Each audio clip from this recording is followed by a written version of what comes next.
Now I'm going to demonstrate a dry film thickness gauge.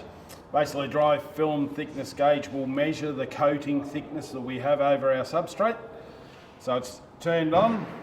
This is your probe. You place your probe against the substrate and the product, and it actually clicks down. You'll see the probe move in and out like that. You need to make sure that contacts the surface, pushes down, then your reading comes up 1123 microns, 1156 microns. Take it off, go again, 860, 1087.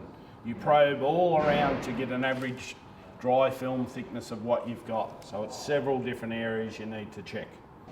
All right, as we're doing these, we're recording the readings, and across this we're getting averages from 742 up to 1000 microns.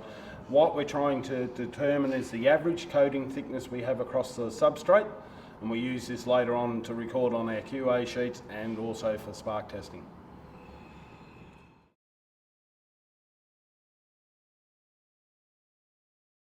What we're going to do now is we're going to learn how to use the spark tester and how we go about doing it. Important to make sure that you earth your spark tester properly. Have bare metal steel on both sides.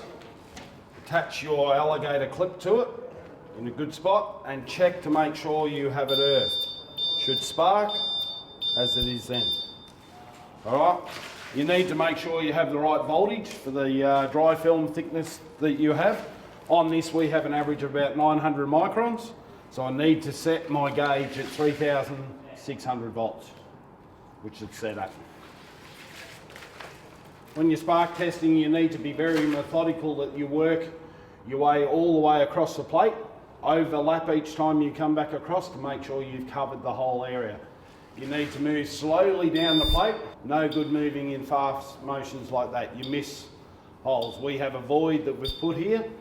When you move fast over it, you don't get it. When you move slowly over it, it will clearly spark, as you can see.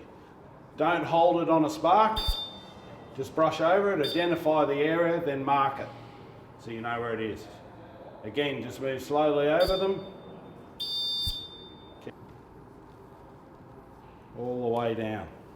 When you go back up, overlap the area and work your way down again. Good coverage. Important to make sure you do not overset the voltage on these. If you overset the voltage on them, you will spark it and ruin the coating. It's there for a reason how you set them, and you must set them to that standard.